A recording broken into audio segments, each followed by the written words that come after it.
ও আমার আল্লাহ, আফতাহলি, দয়া করে মেহেরবানি করে আমার জন্য তুমি উন্মুক্ত করে দাও, খুলে দাও, খুলে দাও, খুলে দাও। এবার প্রশ্ন, কি খুলে দিব? কি খুলে দিব? তখন রব যখন জিজ্ঞেস করে বান্দা কি খুলে দিব, বান্দা উত্তর দেয় আবওয়াবা রাহমাতিকা, মাওলা আমি যাচ্ছি নামাজ পড়তে, নামাজটা তোমাকে পাওয়ার জন্য, নামাজটা তোমার দিদার পাওয়ার জন্য, নামাজটা গুনাহ কমানোর জন্য, নামাজটা নেকি বাড়ানোর জন্য, নামাজটা পরকালে বাঁচার জন্য, নামাজটা জীবনকে পাপমুক্ত করার জন্য। নামাজটা হচ্ছে সালাত তানহানিল ফাহশাই ওয়াল মুনকার, অশ্লীলতা থেকে বাঁচার জন্য। নামাজ হচ্ছে আমি শয়তান থেকে বাঁচার জন্য। কিন্তু আমার নামাজে শয়তান থেকে বাঁচাতে পারবে না যদি তোমার রহমত না থাকে, তোমার রহমত না থাকে, সুবহানাল্লাহ, তোমার সাহায্য না থাকলে আমার দ্বারা এটা কোয়াইট ইম্পসিবল, কখনো সম্ভবপর নয়। এবার বান্দা বলে আমি তো মৌলা নামাজের মাধ্যমে তোমার দরবারে হাজিরা দিতে যাচ্ছি, আমি এরাদা করেছি, এখন সাহায্যটা তুমি করো, রহমতটা তুমি করো। আল্লাহুম্মা আফতাহলি আফতাহলি আবওয়াবা রাহমাতিকা, মৌলা রে তোমার রহমতের যতগুলো দরজা আছে আমি অদমের জন্য সব দরজা তুমি দয়া করে খুলে দাও। আমাদের কাজ হচ্ছে অ্যাপ্লিকেশনের উপর অ্যাপ্লিকেশন করা। আমরা বোকামিটা করি কোথায় জানেন? মনে করেন আমরা কোন একটা বিপদে পড়ছি, বাস এক ওয়াক্ত নামাজ পড়লাম, তাহাজ্জুদ একদিন দুই দিন পড়লাম, আমরা সাথে সাথে বেনিফিট খুঁজি। কিরে আমি তো নামাজ পড়ছি, পাইলাম না কেন? আমি তো নামাজ, এই জায়গাটাই আমাদেরকে শয়তানে ধোঁকায় ফেলে। মনে রাখবেন একটা, যেহেতু সময় সংক্ষিপ্ত আমি দ্রুত গতিতে যাচ্ছি, বান্দার কাজ হচ্ছে মওলার গোলামি করা। এখানে কোনো লেনদেন নাই, জোরে বলেন এখানে কোনো লেনদেন নাই, এখানে কোনো চাওয়া পাওয়া নাই। একটাই চাওয়া থাকতে পারে, সেটা কি? মওলা তোমারে খুশি করতে চাই, মওলা আমি আর কিছু চাই না, আমি শুধু তোমারে খুশি করতে চাই। কারণ আমি এতটুক জানি তুমি যখন খুশি হও আমলটা নেক হয়ে যায়, ওই নেক আমলটাই জান্নাতে যাওয়ার জরিয়া হয়ে যায়। বলেন সুবহানাল্লাহ। কখন? মওলা যখন খুশি হয়, মওলা যখন খুশি হয়। আর আমাদের প্রত্যেকটা নামাজ, প্রত্যেকটা ইবাদত হবে মওলাকে খুশি করার জন্য। যার চেষ্টা করি, কারণ অনেক তো হয়েছে, ঝগড়া করতে করতে দিন শেষ, তর্ক করতে করতে দিন শেষ, অন্যের দোষ খুঁজতে খুঁজতে আমাদের দিন শেষ, নিজের দোষ শুধরানোর আর সময় পেলাম না। আমি যখন, আপনি যখন, আমরা যখন অন্যের দোষের আমলনামা তালাশ করি, ঠিক ওই মুহূর্তে আমার কাঁধের ফেরেশতা আমার আমলনামা দেখতেই আছে, আমার আমলনামা খুঁজতেছে। যদি বুদ্ধিমান হতাম তাহলে দূরবীন দিয়ে অন্যকে না দেখে আয়না দিয়ে নিজেকে দেখতাম, তাহলে দুনিয়াটাও সফল হতো, পরকালটাও সুন্দর হয়ে যেত। বলেন সুবহান। আমরা খুশি হলে, আনন্দিত হলে আমাদের চেহারা দেখে, মুভমেন্ট দেখে, হাসি দেখে, রিয়েক্ট দেখে বোঝা যায়। চেহারা দেখলে বন্ধু বুঝতে পারে, ও তুই তো বহুত খুশি দাসদের, কথা বলেন, চেহারা দেখলে বোঝা যায়। তো রব যে একজন আছে, ওনার খুশি হতা এটা তো দেখার কোনো সুযোগ। তো মূসা নবী একদিন আল্লাহকে জিজ্ঞেস করলেন, আল্লাহ আচ্ছা তুমি যে খুশি হও এটা আমরা বুঝবো কিভাবে? রব্বে করিম বললে, আমি যখন খুশি হই তখন তিনটা কাজ করি। জোরে, আমি রব যখন খুশি হই তখন তিনটা কাজ করি। এই তিনটা কাজের কোনো একটি দেখলেই বুঝতে পারবে আমি রব খুশি হয়েছি। ইমানদার ভাই, রবের প্রেমিকরা আওয়াজ দিয়ে বলুন তো কয়টা কাজ? তিনটা। মূসা নবী জিজ্ঞেস করলেন, ইয়া রব দয়া করে যদি একটু বলতেন আমরাও যেন বুঝতে পারি যে কিভাবে তুমি কখন খুশি হও। রব্বে করিম বললেন, আমি যখন খুশি হই তখন আমি মানুষের ঘরে আমি কন্যা সন্তান পাঠাই। আর একটু জোরে, যারা মেয়ের বাপ আছেন খুশি মনে বলেন সুবহানাল্লাহ। আমি যখন খুশি হই তখন আমি ওই ঘরে কন্যা সন্তানের জন্ম দিই, অর্থাৎ আমি কন্যা সন্তান পাঠাই। দ্বিতীয় নাম্বার, আমি যখন রব খুশি হই তখন মানুষের ঘরে আমি মেহমান পাঠাই। কয়টা গেল? একটা হচ্ছে কন্যা সন্তান আর একটা হচ্ছে মেহমান। তৃতীয় নাম্বার, আমি রব যখন খুশি হই তখন আমি আকাশ থেকে বৃষ্টি বর্ষণ করি। কয়টা?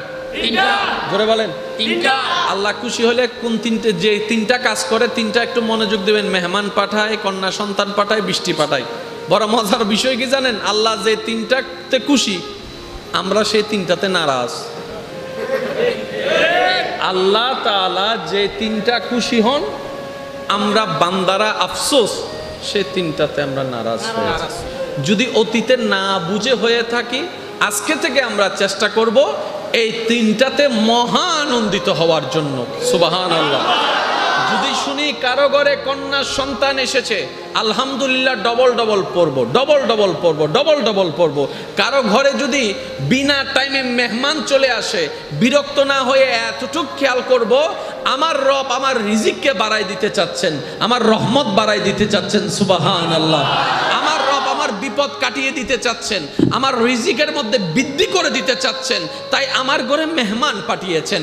যদি দেখি যে বৃষ্টি আসন্ন, বৃষ্টি এসেছে, সাথে সাথে রবের দরবারে দোয়া করা শুরু করব।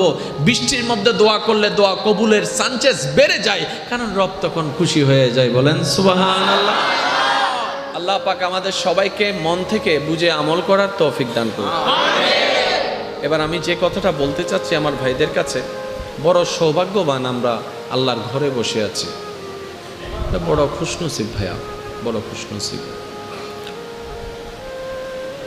ঘর সবই ঘর, টাইলস এর চাইতেও দামি টাইলস হয়তো ঘরে আছে। কি বলেন? আছে না? আছে না? কোন টাইলসওয়ালা ঘরে যদি আপনাকে ফ্লোরে বসতে দেয়, আপনি বসবেন? কারণ এটা ইগোতে লাগবে। কোন টাইলসওয়ালা ঘরে, দামি ঘরেও যদি আপনাকে বলে যে ভাই নিচে বসেন, তো এখানে লাগবে। তুই এতে কুম দা জীবন নিচে বইতে, আমার একটা প্রেস্টিজ আছে, আমার একটা আছে। আজকে দেখেন এরকম শত মানুষ স্ব ইচ্ছায় সজ্ঞানে আল্লাহর ঘরের মেঝেতে বসে আছে। প্রেমের আওয়াজগুলা প্রেম নিয়ে বলার চেষ্টা করছি, আল্লাহর রহমতে আপনার প্রেম নিয়ে শোনার চেষ্টা করুন। ওই রকম শত মানুষ স্ব ইচ্ছায় সজ্ঞানে, কাউকে বলতেই হয় নাই, জুতাটা বাহিরে সাইড করে রেখে নিজেই এসে নিচে বসে গেছে। কোন সে মানুষটা নিচে বসে আসে? যেই মানুষটা অন্য জায়গায় চেয়ারে বসে, ভিআইপি চেয়ারে বসে। আজকে এরকম অনেক শিক্ষিত ছেলেরা ফ্লোরে বসে আছে, কারণ ঘরটা তো রব্বুল আলামিন। ঘর ঘর মনে রাখবেন ভাইয়েরা, পৃথিবীর বুকে সমস্ত কিছুর ভ্যালু নির্ভর হয়, ভ্যালুর মূল্যায়ন হয় নিসবতের কারণে। সম্পর্ক কার সাথে, এটার উপর ডিপেন্ড করে। সম্পর্কটা যখন একজন চোরের সাথে হয়, তার ছেলের মূল্যায়নটা ওই রকম। ছেলের সম্পর্কটা যখন একজন এমপির সাথে হয়, তার ভ্যালু অন্যরকম। সন্তান শব্দটার সম্পর্কটা যখন একজন আলেমের সাথে হয়ে যায়, সন্তানের সম্পর্কের তোমার দরবারে হাজিরা দিতে যাচ্ছি, আমি এরাদা করেছি, এখন সাহায্যটা তুমি করো, রহমতটা তুমি করো। আল্লাহুম্মা আফতাহলি আফতাহলি আবু আবা রহমাতিকা। মৌলারে, তোমার রহমতের যতগুলো দরজা আছে, আমি অদমের জন্য সব দরজা তুমি দয়া করে খুলে দাও।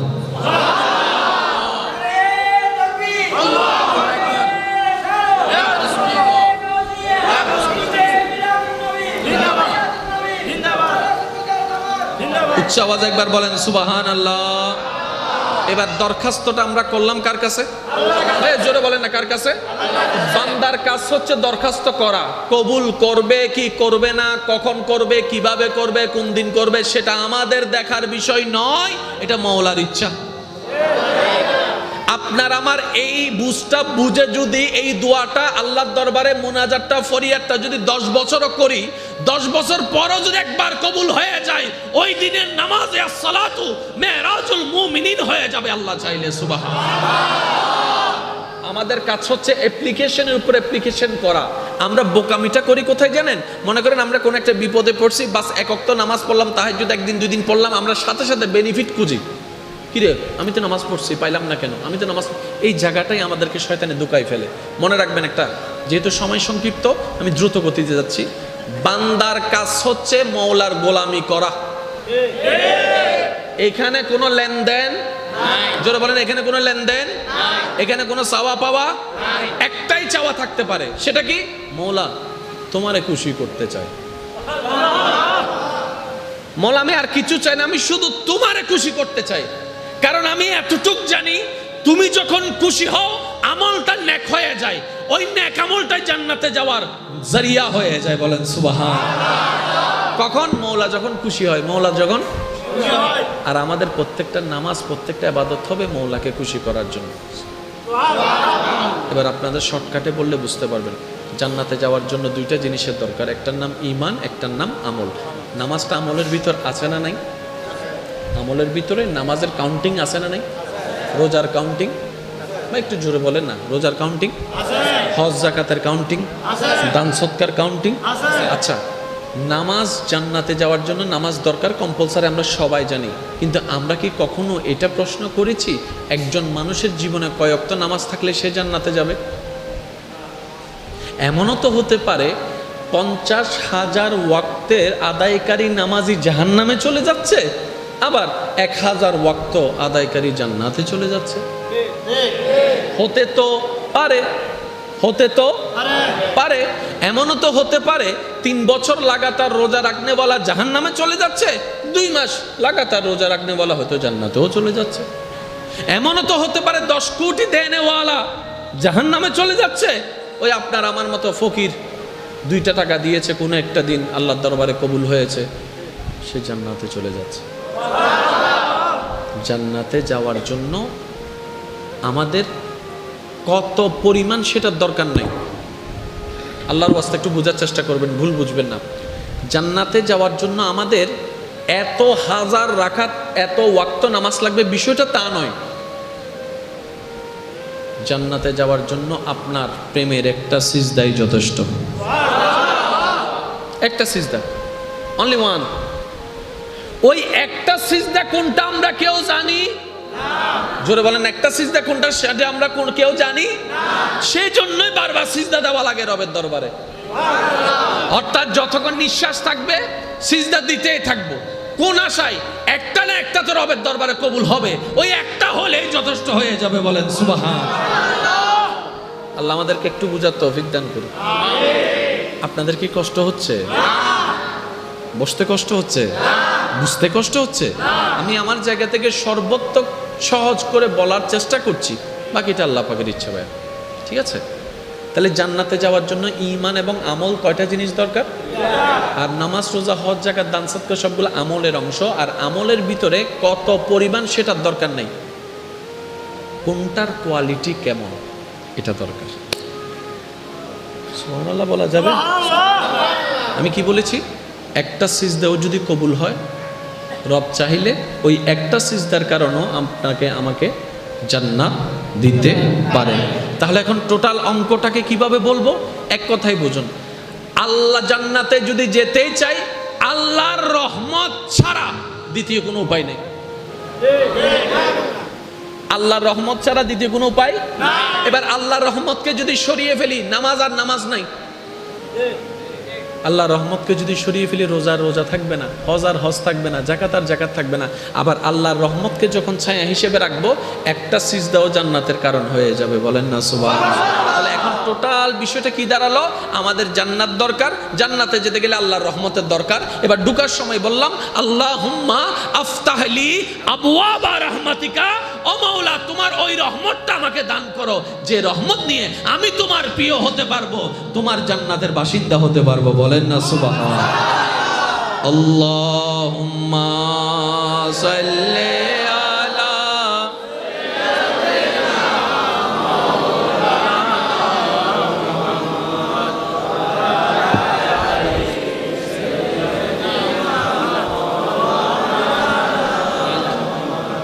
ইবে এনে মসজিদে শুনতে মাফ গুনাহকে মাফ করে দিন। আমাদের যত আত্মীয় স্বজন এবং এই এলাকায় যত কবরবাসী এই মুহূর্তে কবরের আযাবে কষ্ট পাচ্ছে, আল্লাহ তাআলা প্রত্যেকটি বান্দার দোয়ার উসিলায় প্রত্যেকটি কবরবাসীকে আযাব থেকে মুক্তি দান করুন।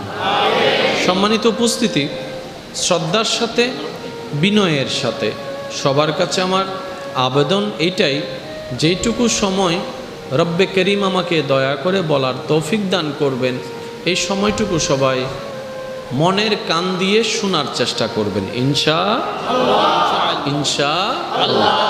দ্বিতীয় নাম্বার, আমার কোনো কথা কাউকে গ্রহণ করতে হবে না। আপনি নিরপেক্ষ বিচারক হয়ে বিবেক দিয়ে ভেবে দেখবেন। সঠিক যদি মনে হয় গ্রহণ করবেন, ভুল যদি মনে হয় বাদ দিয়ে দিবেন, কোনো সমস্যা নেই। তৃতীয় নম্বর অনুরোধ, আমাকে একটু আওয়াজ দিয়ে সহযোগিতা করতে হবে। যারা যারা করতে রাজি আছেন একবার বলেন মারহাবা, আর একটু ছোট করে বলেন মারহাবা। আপনারা জানেন আপনাদের এই সন্তান, আপনাদের এই ভাই, আপনাদের এই পরিচিত মুখগুলা অনেক পরিশ্রম করে আল্লাহ রহমতকে সাথে নিয়ে, আপনাদের ভালোবাসা এবং দোয়াকে সাথে নিয়ে মসজিদ প্রাঙ্গণে মাহফিল আয়োজন করেছেন। আল্লাহ ওনাদেরকে যতটুক সামর্থ্য দিয়েছেন অতটুকের মধ্যে ওনারা আয়োজন করার চেষ্টা করেছেন। এবার আওয়াজ দিয়ে বলুন তো, মাহফিলটা কার জন্য? জোরে বলেন।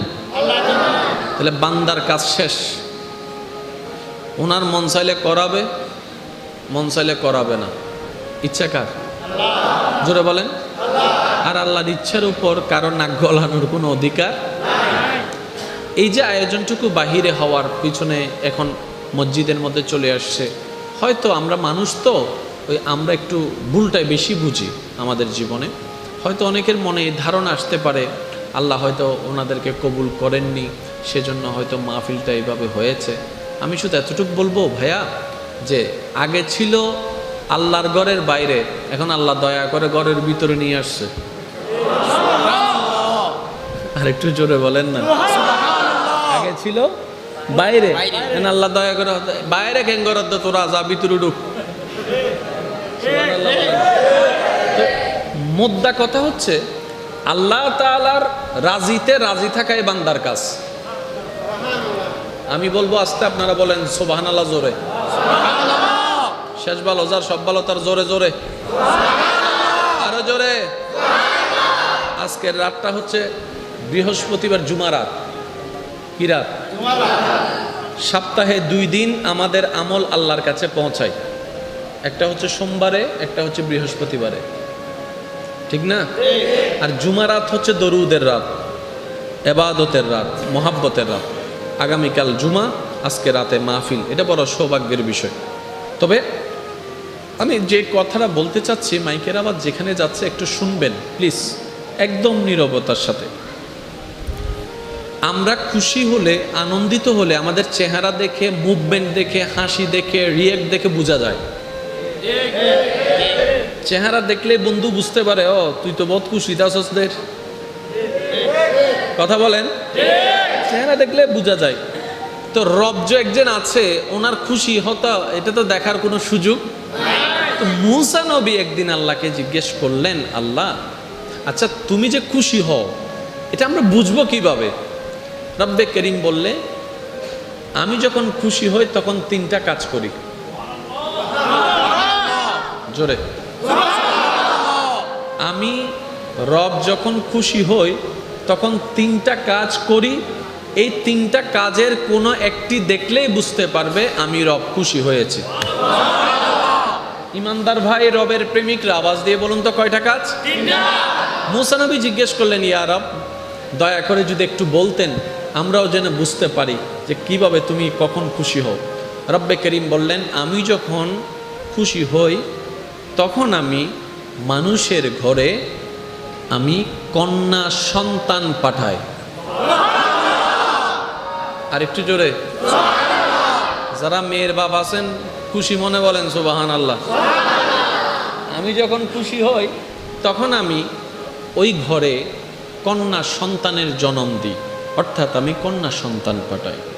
দ্বিতীয় নাম্বার, আমি যখন রব খুশি হই তখন মানুষের ঘরে আমি মেহমান পাঠাই।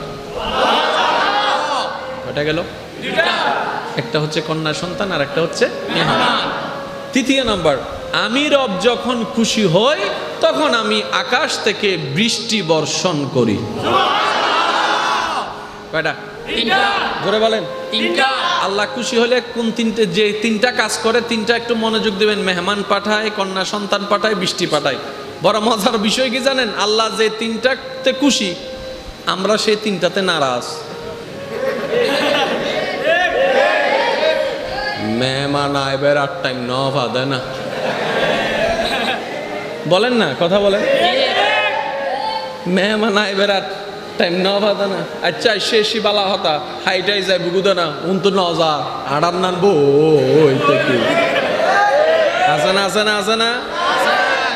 আল্লাহ যেটাতে খুশি আমরা সেটাতে নারাজ। আরেকটা দেখেন, কন্যা সন্তান যদি হয়, মাইল্লে বীরের উগ্গফ নাই, বংশ সেরাক দলিব হতুন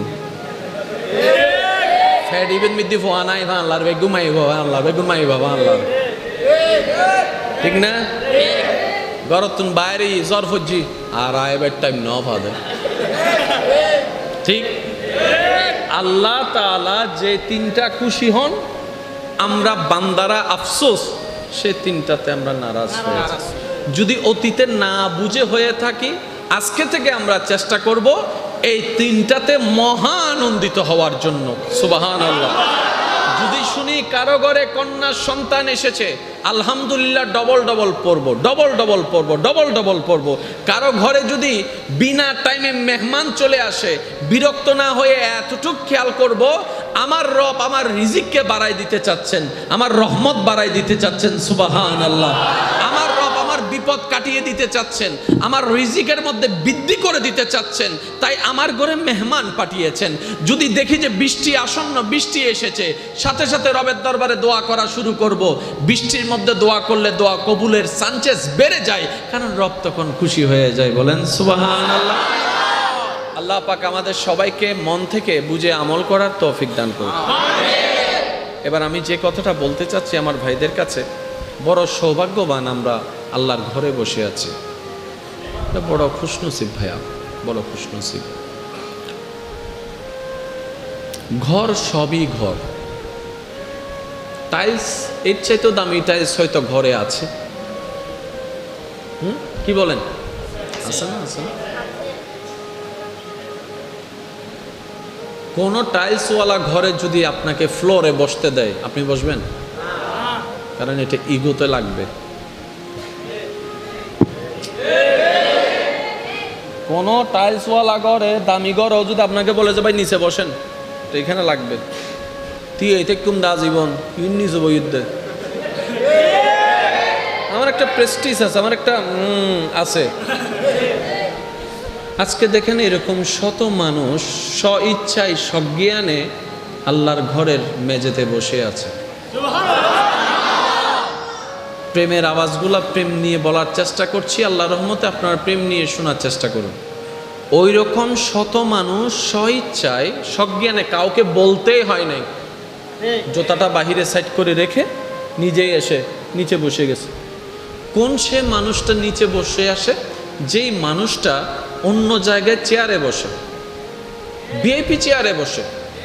আজকে এরকম অনেক শিক্ষিত ছেলেরা ফ্লোরে বসে আছে, কারণ ঘরটা তো রব্বুল আলামিন। ঘর ঘর মনে রাখবেন ভাইয়েরা, পৃথিবীর বুকে সমস্ত কিছুর ভ্যালু নির্ভর হয়, ভ্যালুর মূল্যায়ন হয় নিসবতের কারণে।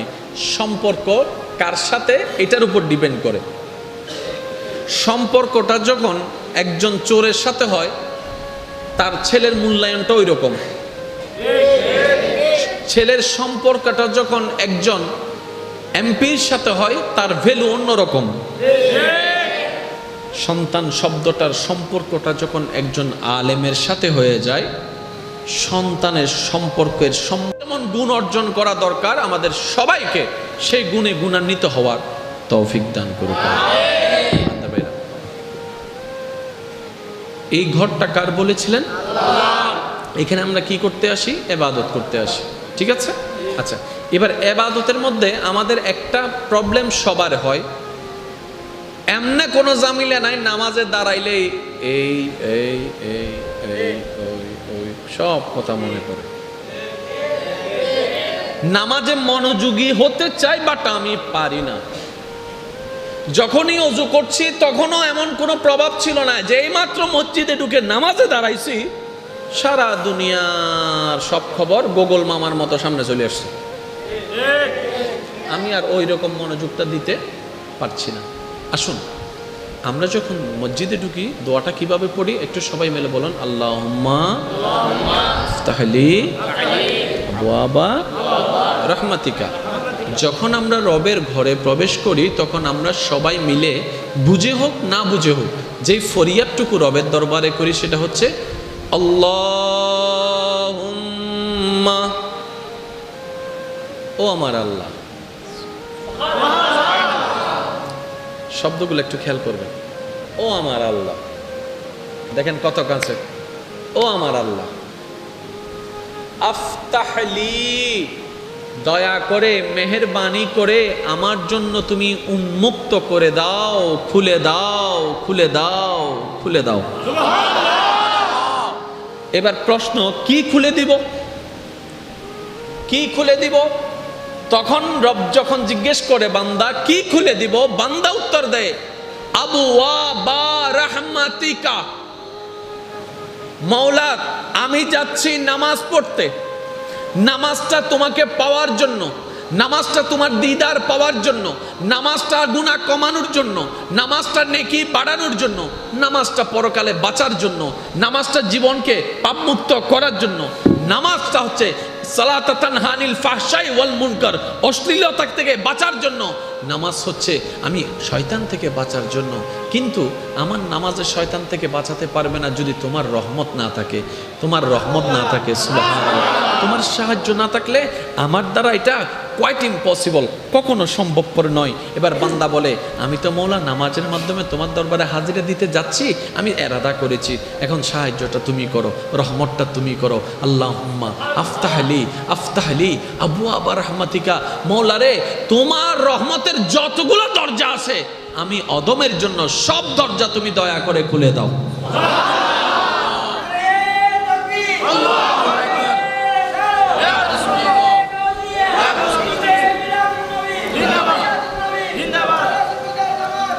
উচ্চ আওয়াজে একবার বলেন সুবহানাল্লাহ।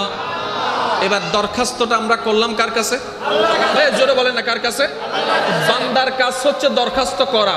কবুল করবে কি করবে না, কখন করবে, কিভাবে করবে, কোন দিন করবে, সেটা আমাদের দেখার বিষয় নয়, এটা মাওলার ইচ্ছা। আপনার আমার এই বুঝটা বুঝে যদি এই দোয়াটা আল্লাহর দরবারে মুনাজাতটা ফরিয়াদটা যদি 10 বছরও করি, 10 বছর পরও যদি একবার কবুল হয়ে যায়, ওই দিনের নামাজে আসসালাতু মেরাজুল মুমিনিন হয়ে যাবে আল্লাহ চাইলে। সুবহানাল্লাহ। আমাদের কাজ হচ্ছে অ্যাপ্লিকেশনের উপর অ্যাপ্লিকেশন করা। আমরা বোকামিটা করি কোথায় জানেন? মনে করেন আমরা কোন একটা বিপদে পড়ছি, বাস এক ওয়াক্ত নামাজ পড়লাম, তাহাজ্জুদ একদিন দুই দিন পড়লাম, আমরা সাথে সাথে বেনিফিট খুঁজি। কিরে আমি তো নামাজ পড়ছি, পাইলাম না কেন, আমি তো নামাজ। এই জায়গাটাই আমাদেরকে শয়তানে দুকাই ফেলে। মনে রাখবেন একটা, যেহেতু সময় সংক্ষিপ্ত আমি দ্রুত গতিতে যাচ্ছি। বান্দার কাজ হচ্ছে মওলার গোলামি করা। এখানে কোনো লেনদেন নাই। জোরে বলেন, এখানে কোনো লেনদেন নাই, এখানে কোনো চাওয়া পাওয়া নাই। একটাই চাওয়া থাকতে পারে, সেটা কি? মওলা তোমারে খুশি করতে চাই। মওলা আমি আর কিছু চাই না, আমি শুধু তোমারে খুশি করতে চাই। কারণ আমি এতটুক জানি তুমি যখন খুশি হও আমলটা নেক হয়ে যায়, ওই নেক আমলটাই জান্নাতে যাওয়ার জরিয়া হয়ে যায়। বলেন সুবহানাল্লাহ।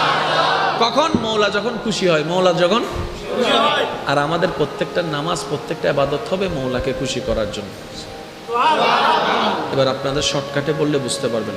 জান্নাতে যাওয়ার জন্য দুইটা জিনিসের দরকার, একটার নাম ঈমান, একটার নাম আমল। নামাজটা আমলের ভিতর আছে না নাই? আমলের ভিতরে নামাজের কাউন্টিং আছে না নাই? রোজার কাউন্টিং, বা একটু জোরে বলেন না, রোজার কাউন্টিং আছে, হজ যাকাতের কাউন্টিং আছে, দান সদকার কাউন্টিং আছে। আচ্ছা, নামাজ জান্নাতে যাওয়ার জন্য নামাজ দরকার, কম্পালসারি, আমরা সবাই জানি। কিন্তু আমরা কি কখনো এটা প্রশ্ন করেছি একজন মানুষের জীবনে কয় ওয়াক্ত নামাজ থাকলে সে জান্নাতে যাবে? এমনও তো হতে পারে 50,000 ওয়াক্তের আদায়কারী নামাজি জাহান্নামে চলে যাচ্ছে, আবার 1000 ওয়াক্ত আদায়কারী জান্নাতে চলে যাচ্ছে। হতে তো পারে, হতে তো পারে। এমনও তো হতে পারে 3 বছর লাগাতার রোজা রাখনেওয়ালা জাহান্নামে চলে যাচ্ছে, 2 মাস লাগাতার রোজা রাখনেওয়ালা হয়তো জান্নাতেও চলে যাচ্ছে। এমনও তো হতে পারে 10 কোটি দেনেওয়ালা জাহান্নামে চলে যাচ্ছে, ওই আপনার আমার মতো ফকির 2টা টাকা দিয়েছে কোনো একটা দিন আল্লাহর দরবারে কবুল হয়েছে, সে জান্নাতে চলে যাচ্ছে। জান্নাতে যাওয়ার জন্য আমাদের কত পরিমাণ সেটার দরকার নেই। আল্লাহর ওয়াস্তে একটু বোঝার চেষ্টা করবেন, ভুল বুঝবেন না। জান্নাতে যাওয়ার জন্য আমাদের এত হাজার রাকাত এত ওয়াক্ত নামাজ লাগবে বিষয়টা তা নয়। জান্নাতে যাওয়ার জন্য আপনার প্রেমের একটা সিজদাই যথেষ্ট। একটা সিজদা, অনলি ওয়ান। ওই একটা সিজদা কোনটা আমরা কেউ জানি না। জোরে বলেন, একটা সিজদা কোনটা সেটা আমরা কেউ জানি না। সেই জন্যই বারবার সিজদা দেওয়া লাগে রবের দরবারে। অর্থাৎ যতক্ষণ নিঃশ্বাস থাকবে সিজদা দিতেই থাকবো। কোন আশায়? একটা না একটা তো রবের দরবারে কবুল হবে, ওই একটা হলেই যথেষ্ট হয়ে যাবে। বলেন সুবহানাল্লাহ। আল্লাহ আমাদেরকে একটু বুঝার তৌফিক দান করুন। আপনাদের কি কষ্ট হচ্ছে? বসতে কষ্ট হচ্ছে? বুঝতে কষ্ট হচ্ছে? আমি আমার জায়গা থেকে সর্বোত্তম সহজ করে বলার চেষ্টা করছি, বাকিটা আল্লাহ পাকের ইচ্ছা। ভাই ঠিক আছে? তাহলে জান্নাতে যাওয়ার জন্য ঈমান এবং আমল কয়টা জিনিস দরকার? আর নামাজ, রোজা, হজ, যাকাত, দান, সদকা সবগুলো আমলের অংশ। আর আমলের ভিতরে কত পরিমাণ সেটার দরকার নেই, কোনটার কোয়ালিটি কেমন এটা দরকার। সুবহানাল্লাহ বলা যাবে? আমি কি বলেছি? একটা সিজদাও যদি কবুল হয়, রব চাইলে ওই একটা সিজদার কারণেও আপনাকে আমাকে জান্নাত দিতে পারে। তাহলে এখন টোটাল অঙ্কটাকে কিভাবে বলবো? এক কথাই বুঝুন, আল্লাহ জান্নাতে যদি যেতেই চাই, আল্লাহর রহমত ছাড়া দ্বিতীয় কোনো উপায় নেই। আল্লাহর রহমত ছাড়া দ্বিতীয় কোনো উপায় নাই। এবার আল্লাহর রহমতকে যদি সরিয়ে ফেলি, নামাজ আর নামাজ নাই। আল্লাহর রহমতকে যদি সরিয়ে ফেলি, রোজা আর রোজা থাকবে না, হজ আর হজ থাকবে না, যাকাত আর যাকাত থাকবে না। আবার আল্লাহর রহমতকে যখন ছায়া হিসেবে রাখবো, একটা সিজদাও জান্নাতের কারণ হয়ে যাবে। বলেন না সুবহানাল্লাহ। তাহলে এখন টোটাল বিষয়টা কি দাঁড়ালো? আমাদের জান্নাত দরকার, জান্নাতে যেতে গেলে আল্লাহর রহমতের দরকার। এবার ঢুকার সময় বললাম, আল্লাহুম্মা আফতাহলি আবওয়াবা রাহমাতিকা, ও মাওলা তোমার ওই রহমতটা আমাকে দান করো, যে রহমত নিয়ে আমি তোমার প্রিয় হতে পারবো, তোমার জান্নাতের বাসিন্দা হতে পারবো। বলেন না সুবহানাল্লাহ। আল্লাহুম্মা সাল্লি আলা